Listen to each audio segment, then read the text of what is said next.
So, yung vlog natin is yung katatapos lang, yung kapapanood lang natin yung Magnolia tsaka SMB Game 5. So, itong Game 5, hindi umiscore ito si Benny Boatwright pero naging decoy siya. Okay, si Tyler Bay yung nakatutok sa kanya. So, mangyari, ginawa ng San Miguel na 4 on 4. Okay? Dahil si Tyler Bay na yung nakabantay dito kay Boatwright. So, syempre, si Boatwright may sakripisyo. Hindi siya masyadong pupuntos. Pero pag 4 on 4 na yung naging match up sa half court, talo yung Magnolia. So, yun. Kasi, ano, ang kumamada ngayon, ito si Simon Enciso ginamit at itong si Jericho Cruz. So, kilalang mga shooter. So, syempre, papasa kay Junmar, kick out options, di ba? Draw and kick plays ng San Miguel, yung parang yung dati, yung nagbigay sa kanila ng maraming All-Filipino Championship, yung napakarami dahil kay Junmar yun. Sa mga assist ni Junmar sa mga shooter ng San Miguel. So, nangyayari na naman yan. No? Single digits lang ata si Boatwright. Nagawa na nila ng paraan si Boatwright. Pero yung mga shooter ng San Miguel, yun yung hindi naman nila nagawa ng paraan. Kasi 4 on 4 eh. 4 on 4. Yun yung sinasabi ni Coach Yeng Giao, ni Dr. J. Andy Howe at saka nito ni Attorney Charlie Cuna. Sinasabi doon.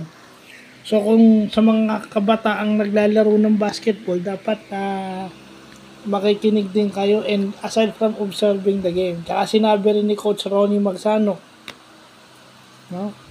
Kasi yung first quarter pa lang ata, yung San Miguel is already 25 points. So on pace sila to score 100 pero dahil sa depensa ng Magnolia, medyo na delay. Pero on pace 100 points yun, 108 to 98. So, yun na naman, pag mahigit sa 100, nananalo yung San Miguel.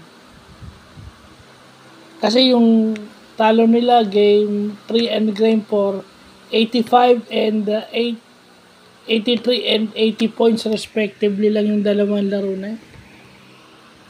So yung opensa na naman ng San Miguel yun, hindi si hindi si Marcio yun. Hindi si Marcio yung kumamada. Si Jericho Cruz. At saka itong si Simon Enciso. So, sige, nakabantay na yung kay Boatwright, pero dapat, kasi may Junmar ka eh. May Junmar ka.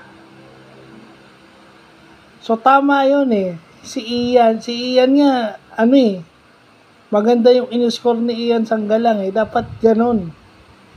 Dapat kay Ian hindi straight post up. Hindi siya mananalo kay Junmar dahil mas matangkad si Junmar. Dapat kay Ian on the move. Seal siya on the move. And then dahil left-handed itong si Ian, mahihirapan si Junmar. Mahirap bumantay ng kaliwete. On the move lagi dapat si Ian. Pagtrabahuin nyo si Junmar sa defense, put Junmar on pick and rolls or on the move si Ian. Kasi ganun yun, pag napagod si Junmar kakadepensa, hindi niya na mahihirapan na siya mag-produce on the offensive end. Ang dami niyang rebounds at saka yung mga kick out passes niya. Ganun din si Boatwright. Si Boatwright kahit saan, di ba si Tyler Bay nga nahihirapan na eh. Nagsasakripisyo na rin si Tyler Bay.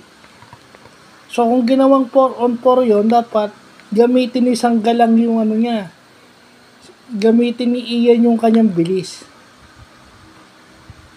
At saka dapat pag pinasok mo si Abueva, may kasabay siya na pwede mo ring asahan sa depensa.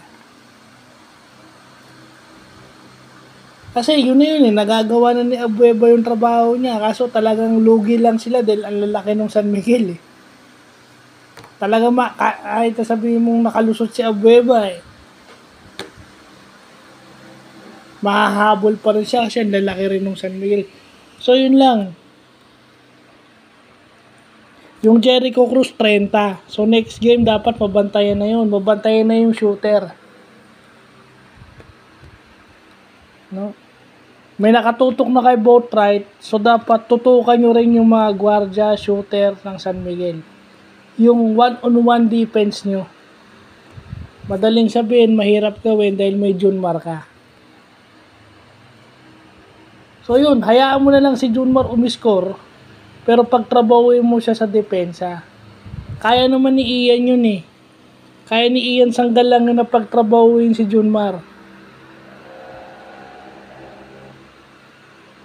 Kasi tingnan mo, ang daming free throw ni Junmar, oh. Diba? Sana ganun din si Ian. Marami rin siya dapat free throw. Para ma-counter yung advantage ng San Miguel, yung size advantage nun. So, yun lang po.